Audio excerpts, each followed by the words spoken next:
Thank you guys for joining me here on the last segment of today's show. Just briefly getting here and talking about the Sunday night football game that we had this past Sunday, obviously between the Vikings and the Colts, and what turned out to be a pretty entertaining game, a game of two halves, obviously, with the Vikings pulling it out. 21-13 was the final score.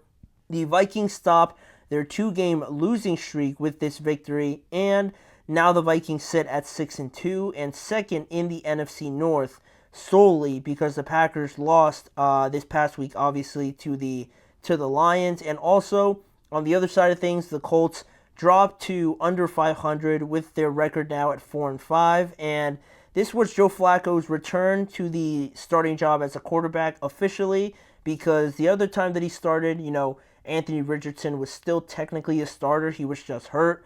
But with the benching of Anthony Richardson and everything, this was the first game that Joe was the starter, and it was pretty underwhelming to say the least for Joe and the expectations I think everybody had for this game for the Colts, right? Thinking that Joe, rightly so. It's not like I thought that it was egregious or just crazy to think that Joe was going to come in here and throw for like 250 and two touchdowns. I was right there with everyone thinking that Joe was going to come in, be effective like he was in all these other games, but it wasn't the case. The Vikings kind of spoiled that with a pretty good defensive performance from them. It was a performance that I thought they desperately needed because of their struggles recently over the last two games, and also the passing game being under question, a lot of it, and the Colts coming in with guys like Josh Downs, Michael Pittman, and A.D. Mitchell, who certainly are very young,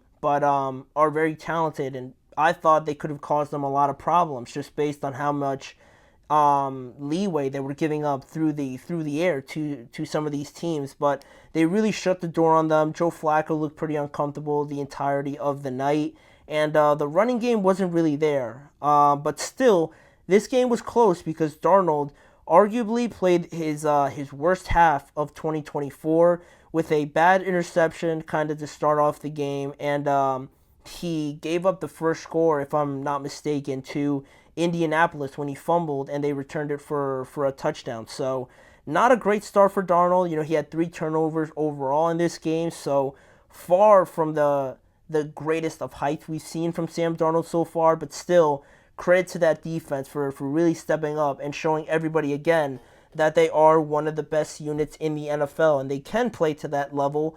It was just a couple games there where they failed to live up to those standards, and like I said, the defense played very well because not only did they limit Joe Flacco to his lowest passing yards of the entire season with 179, no touchdowns and an interception, they also held Jonathan Taylor to only 49 rushing yards and 13 carries. So not really there for this running game, obviously, and I think also Joe Flacco didn't benefit because of that. And in the passing game, Josh Downs had a decent game, 6 receptions for 60 yards, but everybody else, other than Alec Pierce, only had one reception. Every other receiver had one reception except Alec Pierce. So it just goes to show the struggles that the Colts had in this game, whereas on the other side, Sam Darnold had 3 touchdowns, 2 interceptions, and that fumble lost, like I said. He threw for 290 yards.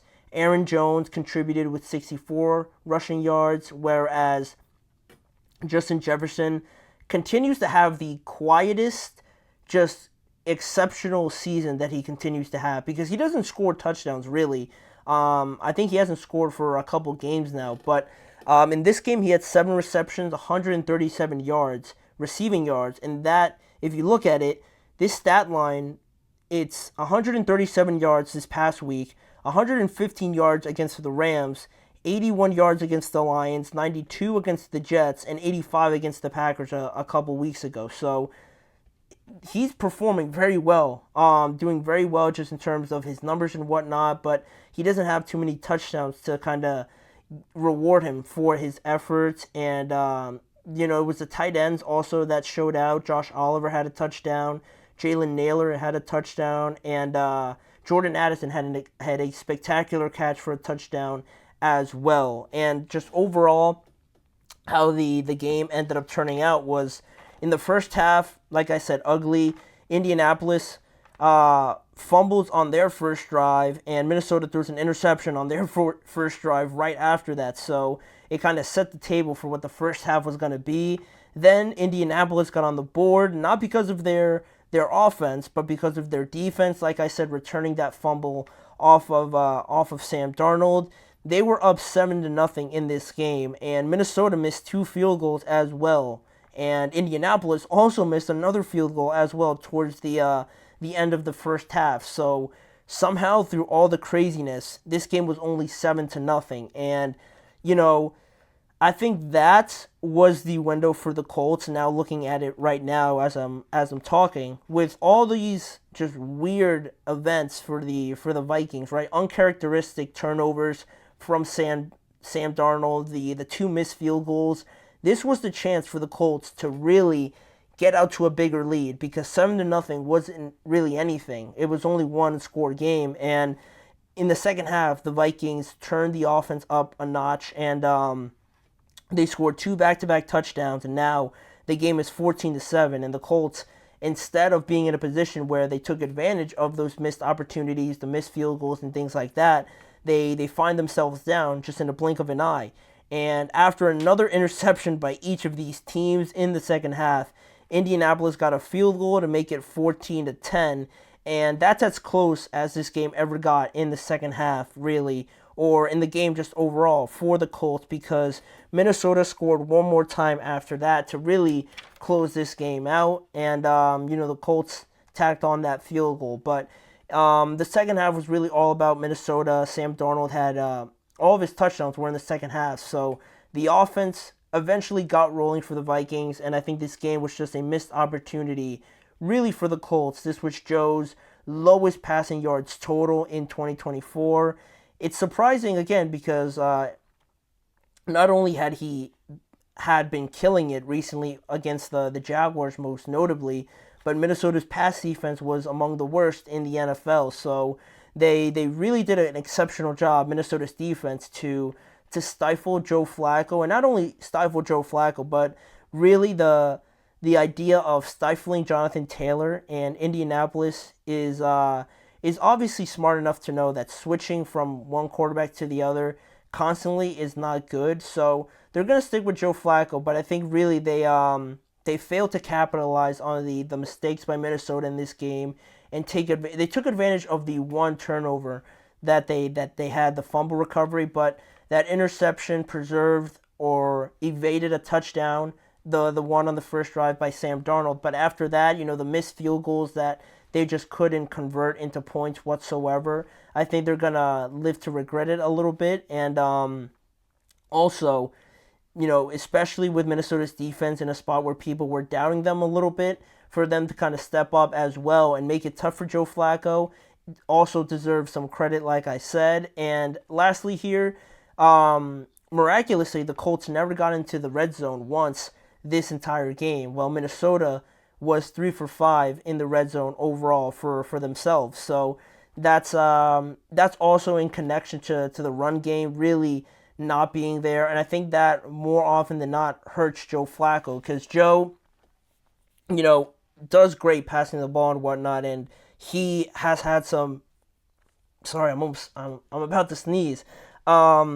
He's had some big games. He's had some big games throwing the ball all over the yard, but it's not without saying that this running game needs to also be there to contribute and complement that side of the ball. Because when teams know that he's gonna pass, they'll sit back a couple more guys will sit back there. They'll be expecting the pass, and that way it's tougher. And once the pass rush does get there, Joe's not the most evasive guy at this point in his career. So if they have the running game going, obviously it opens up the play action, and then from that point on, when you create more separation, Joe can hit these throws when there's no pressure and when all these things are working to the fullest of extent. But when the defense is stifling the run, where they know they're going to pass, it becomes a little bit tougher for Joe, especially when he's kind of a sitting duck back there. So they're not going to be this bad in the running game. I know Jonathan Taylor's better than this. The offensive line is better than this. I think it's just more an ode to the Vikings and their defense for having a very good comeback performance in this game. But the Colts definitely not out of it yet. They're going to stick with Joe Flacco for the foreseeable future, I think, probably until the end of the season, unless he gets hurt or really, really plays bad. I wouldn't go back and just switch to Anthony Richardson just willy-nilly. I don't think that does them any good. But they're still in this race a little bit. They need to just get over this game. This was just a bad game for them, missed opportunities. I'm sure they're going to correct it. But for the Vikings, great win for them. The Colts, they're going to get better off of this. I'm sure they're going to come back with a better performance this upcoming week. But overall, that does it for all the recaps. We're officially done with Week 9, and we're going to start talking about Week 10 in tomorrow's show. But for right now, I want to thank you guys for joining me on today's episode. Please remember to like, follow, and subscribe to the show, as well as following the network on all forms of social media.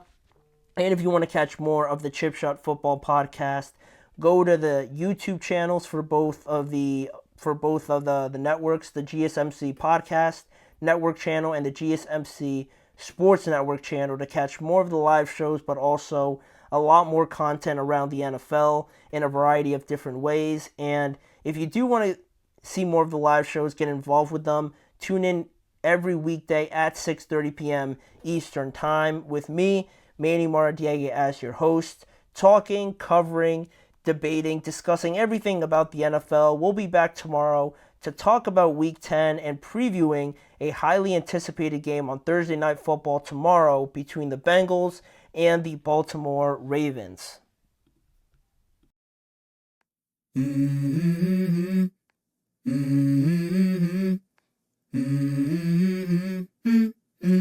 Let's go.